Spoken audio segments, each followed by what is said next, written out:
Hello बच्चों, तो आज के इस वीडियो में हम भिन्न के जोड़, घटाव, गुणा और भाग को करना सीखेंगे एक ही वीडियो में। अगर आप इस वीडियो को पूरा लास्ट तक देख लोगे ना, तब आपको दो भिन्नों का जोड़, घटाव, गुणा और भाग काफी अच्छे से करना आ जाएगा। तो वीडियो बहुत ही मजेदार वीडियो होने वाला है बच्चों, इसीलिए इस वीडियो को एक लाइक जरूर कर देना। और कुछ इसी प्रकार के वीडियोस को देखने के लिए आप हमारे चैनल को भी सब्सक्राइब कर सकते हो। तो भिन्न के जोड़ के लिए यहाँ पर एक सवाल दिया गया है और भिन्न के घटाव के लिए यहाँ पर एक सवाल दिया गया है।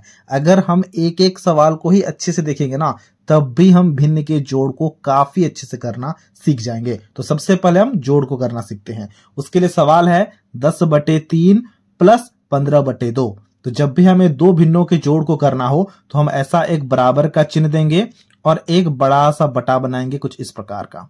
अब इस बटे के हर में हम क्या लिखेंगे? देखो, पहले भिन्न के हर में है 3 और दूसरे भिन्न के हर में है 2, तो इन दोनों हर को हम गुणा करके यहां पर लिखेंगे। देखो 3 गुणा 2 क्या होगा? 3 दूनी 6, तो हमने यहां पर 6 लिखा। बात समझ पा रहे हो? अब इसके अंश के लिए क्या करेंगे ना, इसके अंश के लिए हम पहले भिन्न के अंश को और दूसरे भिन्न के हर को क्रॉस गुणा करेंगे, यानी कि गुणा करेंगे। तो बताओ 10 गुणा 2 क्या होगा? 10 गुणा 2 हो जाएगा 20, तो हमने यहां पर 20 लिखा। बीच में प्लस का चिन्ह है तो हमने यहां पर प्लस का चिन्ह दिया। अब हम क्या करेंगे? अब हम पहले भिन्न के हर को और दूसरे भिन्न के अंश को क्रॉस गुणा करेंगे। तो 3 गुणा 15। अब 3 गुणा 15 क्या होगा हमें पता नहीं है, चलो फटाफट से गुणा करके देख लेते हैं। तो हमने 15 के साथ में 3 को गुणा किया, 3 पंचे 15 हासिल 1, 3 एकम 3 और 1 4, यानी कि 45 हो गया। तो हमने यहां पर 45 लिखा। अब हमें क्या करना है?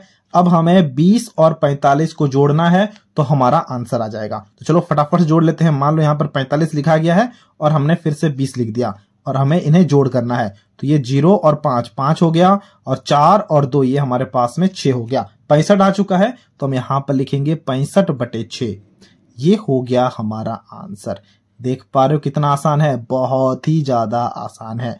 हमने क्या किया ना, हमने सबसे पहले हर को गुणा करके यहां पर लिखा, फिर इन दोनों को क्रॉस गुणा किया लिखा, इन दोनों को क्रॉस गुणा किया लिखा और बीच में प्लस दे दिया। इन्हें जोड़ करने के बाद ये हमारा आंसर आ गया। कुछ इसी प्रकार से हम अब भिन्न के घटाव को भी करना सीखेंगे। तो उसके लिए यहां पर देखो सवाल क्या दिया गया है? सवाल दिया गया है 11/2 घटाव 12/4। तो उसके लिए हम यहां पर एक बराबर का चिन्ह देंगे और एक बड़ा सा बटा बनाएंगे, जैसे हमने जोड़ के लिए किया था। ठीक है, और इस बटे के हर के लिए क्या करेंगे ना, इन दोनों हर को गुणा करेंगे। 2 गुणा 4 क्या हो जाएगा? 2 चौके 8, तो हमने यहां पर 8 लिखा। फिर हम क्या करते हैं ना, एक के अंश को दूसरे के हर के साथ गुणा करते हैं। अब बताओ 11 गुणा 4 क्या होगा? 11 गुणा 4 44 होगा। ये बात तो हमें काफी अच्छे से पता है। ठीक है, अब देखो यहां पर घटाव का चिन्ह दिया गया है तो हमने घटाव का चिन्ह दिया।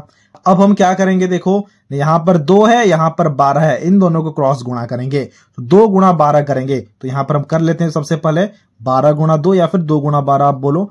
2 दूनी 4, 2 एकम 2, 24 आ चुका है। तो हमने यहां पर 24 लिखा। मतलब अब हमें क्या करना है? अब हमें 44 से 24 को घटाना है तो हमारा आंसर आ जाएगा। अब हम यहां पर घटाव को कर लेते हैं। 44 से हमें घटाना है 24 को। देखो 4 से 4 गया तो यहां पर 0 आ गया, 4 से 2 गया तो यहां पर हमारे पास में 2 आ गया। ठीक है, यानी कि क्या बचा है अंश में? अंश में बचा है 20 और हर में क्या बचा है? हर में बचा है 8। अब देखो क्या हम यहां पर काटापेटी कर सकते हैं? यानी कि क्या इस भिन्न को हम सरलतम रूप में लिख सकते हैं? बिल्कुल लिख सकते हैं। देखो 4 दूनी 8, 4 पंचे 20।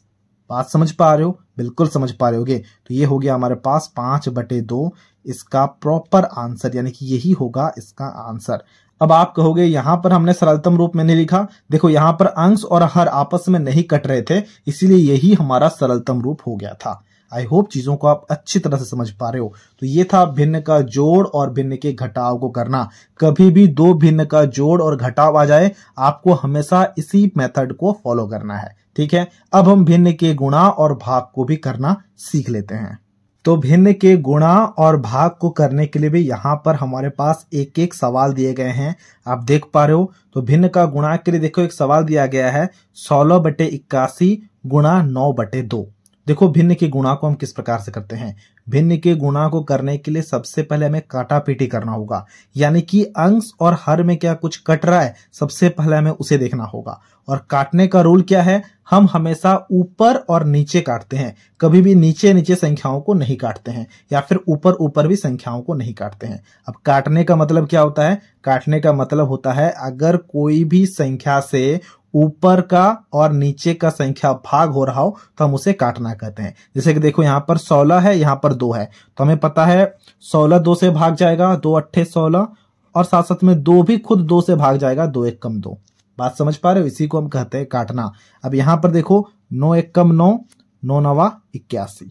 बात समझ पा रहे हो। तो यहाँ पर हमारे पास बचा क्या, देखो ऊपर में बचा 8 गुणा 1 और नीचे बचा 9 गुणा 1। तो हम यहाँ पर बराबर का चिन्ह देंगे और एक बड़ा सा बटा बनाएंगे और यहाँ पर लिखेंगे 8 गुणा 1 और यहाँ पर लिखेंगे 9 गुणा 1। अब आप इन्हें ऊपर का ऊपर के साथ गुणा करो, नीचे का नीचे के साथ गुणा करो। ये क्या होगा, 8 गुणा 1 यानी कि ये 8 हो गया, और नीचे में क्या बनेगा, नीचे में बनेगा 9 गुणा 1, तो ये 9 हो गया। तो 8/9 हो गया हमारा आंसर। तो जब भी हमें भिन्न का गुणा को करना हो तो कुछ इसी प्रकार से हम गुणा को करेंगे। अब अगर आपको भिन्न का गुणा करना अच्छे से आ गया है ना, तब आप भिन्न के भाग को भी काफी अच्छे से कर सकते हो। देखो कैसे, यहाँ पर उसके लिए एक सवाल दिया गया है, 18/25 भाग 3/15। ठीक है, तो सबसे पहले हम क्या करेंगे, भिन्न के भाग को करने के लिए जो सबसे पहला भिन्न दिया गया है ना, उसे हम वैसे ही लिखेंगे। इसे हमेशा याद रख लो, भिन्न के भाग को करते वक्त जो सबसे पहला भिन्न होगा उसे हम कभी भी छेड़छाड़ नहीं करेंगे, उसे वैसे ही लिखेंगे। क्या दिया गया है, दिया गया है 18/25, तो हमने यहाँ पर 18/25 ही लिखा। अब देखो ये जो भाग का चिन्ह है ना, इसे हम बदल करके गुणा का चिन्ह में बदल देंगे, यानी कि गुणा का चिन्ह में लिख देंगे। अब जैसे ही ये गुणा का चिन्ह हो गया तो जो इसका अगला वाला भिन्न है ना, ये पलट जाएगा, यानी कि 3/15 है तो ये पलट के हो जाएगा 15/3। बस हमारा काम हो चुका है। देखो ये भिन्न का भाग था, ये भिन्न का गुणा में बदल चुका है। और अभी अभी यहाँ पर हमने भिन्न के गुणा को करना सीख लिया है। किस प्रकार से सीख लिया है ना, अब हमें काटापीटी करना होगा। देखो क्या ऊपर नीचे कुछ भी कट रहे हैं, चाहे वो क्रॉस ही क्यों ना कटे, लेकिन ऊपर नीचे कटना चाहिए। बात समझ पा रहे हो। देखो 3 1 कम 3, 3 छक्का 18, और कुछ कट रहा है, और भी कट रहा है। देखो 5 तिया 15, 5 पंचे 25, और कुछ कट रहा है, और नहीं कट रहा। देखो 6 5, 3 1 या फिर 3 5, नहीं कट रहा है। ठीक है, चलो अब हम यहाँ पर गुणा कर देंगे। तो हमने बराबर का चिन्ह दिया और एक बड़ा सा बटा बनाया। ऊपर में गुणा हो रहा है 6 गुणा 3, तो हमने लिखा यहाँ पर 6 गुणा 3। नीचे गुणा हो रहा है 5 गुणा 1, तो हमने यहाँ पर लिखा 5 गुणा 1। ठीक है, यानी कि बना क्या हमारे पास बना ऊपर में 6 तिया 18, तो हमने यहाँ पर 18 लिखा, और नीचे में बना 5 गुणा 1 यानी कि 5। तो ये आ चुका है हमारा आंसर। यानी कि कुछ इसी प्रकार से हमें भिन्न के गुणा और भिन्न के भाग को करना होता है। देखो क्या आपने एक ही सवाल में भिन्न के गुणे को नहीं सीख लिया, बिल्कुल सीख लिया होगा। और एक ही सवाल में आपने भिन्न के भाग को भी करना सीख लिया होगा। अगर आपको ये वीडियो अच्छा लगा है तो इस वीडियो को एक लाइक जरूर कर देना, और कुछ इसी प्रकार के वीडियोस को देखने के लिए आप हमारे चैनल को भी सब्सक्राइब कर सकते हो।